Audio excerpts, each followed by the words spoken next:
So what we're going to do today is take a quick look at some very simple data.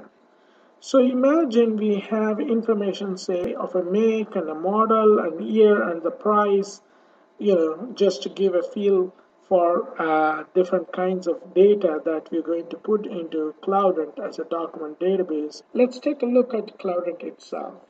So here in Cloudant, we have the same data.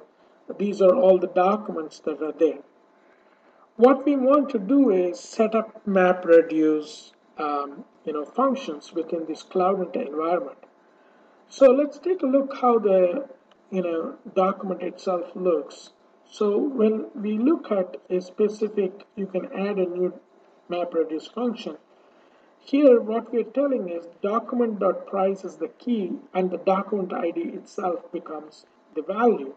So this is a very, very simple key value notation.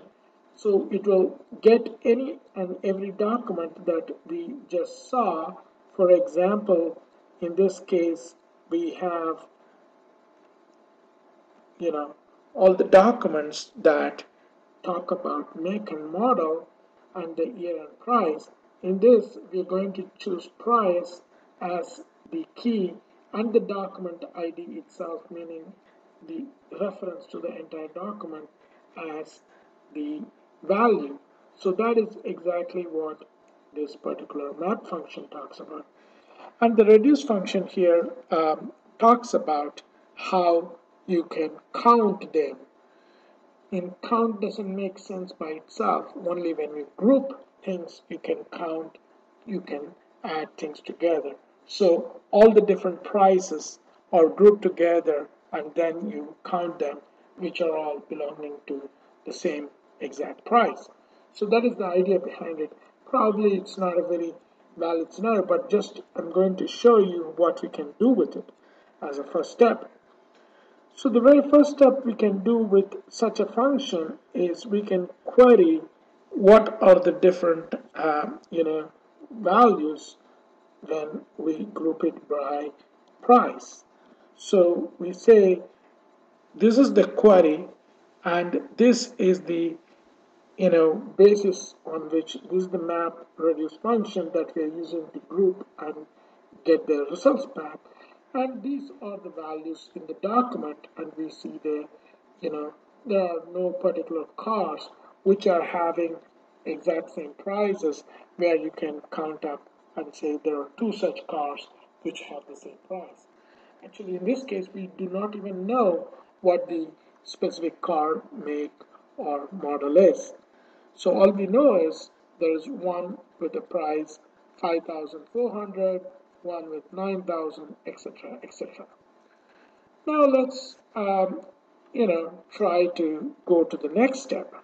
Now, what if I want to list only cars which have the price ranges between 5,000 to 30,000 or something different? So all I have to do is give the end key and the start key. Let's say which is within the range of 5,000 and 10,000. So you see automatically within the range of 5,000 to 10,000 inclusive of 10, you see how the array has been reduced and there is a shown for only those values that meet the criteria. Okay, let's try to make it a little more interesting here.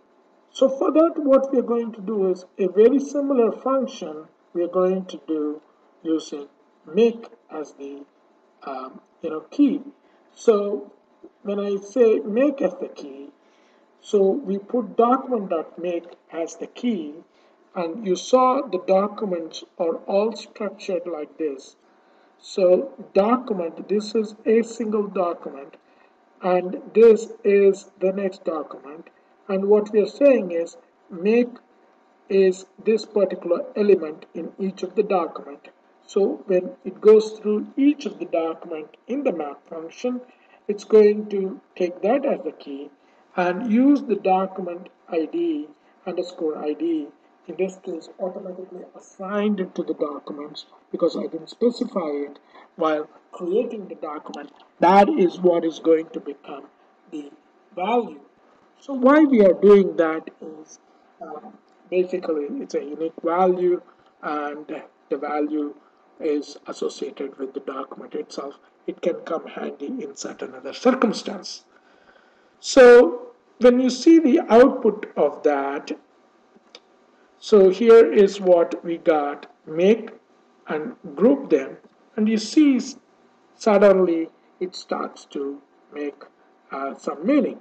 So there are at least two cars which belong to Audi, three cars belonging to Honda. You see here Audi and Audi, which is in the database, and we start now. We didn't break it by model, we just went by the make. So there are three Audis, two BMWs, and two Audis, two BMWs, and three Hondas. Okay, now let's continue. This was the simple step of step three. Now, if I want to go one more step, whether I can search by just a particular make, all you do is add an additional element to the URL or the REST API telling get me also the key which is BMW. The ampersand 22 represents a double quotes in the URL encoding that is needed to pass that. So the URL cannot have double quotes literally as it is, so it is translated automatically when you type in the browser as percentage 22. So what happens there is when you get that, automatically it is translated to sent to the Cloudant, and here we have the BMW as 2. So all these different queries that we are doing are right on top of the database themselves.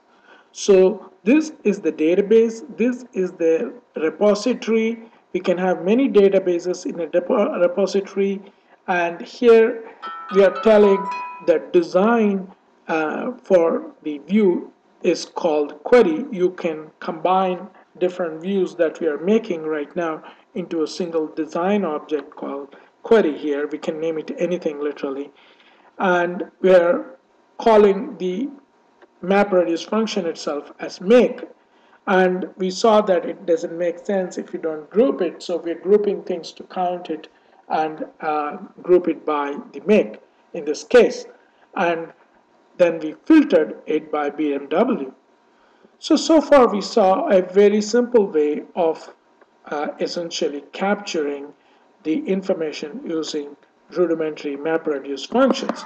What we are going to do next is try to get more value out of the MapReduce by writing what is called as a list function. So what is a list function? List function is a way to list all the different values coming out in not this specific way, but in something more interesting way. Here, number of rows returned, these are the rows with key values. We're not especially interested in this kind of a depiction because we may not be able to consume it as it is. So how to transform these into slightly something else which is consumable, say by charting or tables or other things. You can produce even a HTML right out of it. So what we will do is we are going to go to the design document, edit it, and add a list function. So the list function that we're adding is listed right here. So what it does is we define a variable called row, and we dump out a single flat braces, left braces, and then we send out make and count as additional information, dump it out, and then we're going to dump out the key and the value out. So we will see it is a very straightforward function once we see the results. So what we are doing is when you do this, make and count, and Audi is 2, BMW 2, Honda 3. So this is exactly what we saw, but we just made it in a way that makes sense for, say, the charting apps. So the next step is to integrate it with charting. So that is where what we're going to do is see how we can combine that.